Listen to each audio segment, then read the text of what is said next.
ఓం శ్రీమాత్రే నమః. అమ్మవారి యొక్క దసరా నవరాత్రి మహోత్సవములు 3 అక్టోబరు 2024 ఆశ్వీజ శుద్ధ పాడ్యమి నుండి 12 అక్టోబరు 2024 ఆశ్వీజ శుద్ధ విజయదశమి వరకు మనమందరము కూడా ఘనంగా నిర్వహించుకుంటాము.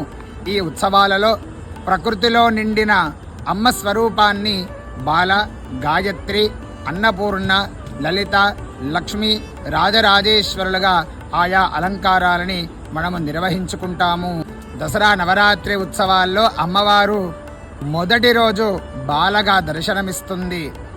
సూర్యుడి యొక్క మొదటి కిరణము అరుణము కాబట్టి అమ్మవారు గులాబీ రంగు వస్త్రాలతో అలంకరించబడుతుంది. ఈ విధంగా అలంకరించబడిన అమ్మవారికి ఆ రోజు మనమందరము కూడా బాలాస్వరూపకంగా అమ్మవారిని పూజించి అలాగే బాలాస్వ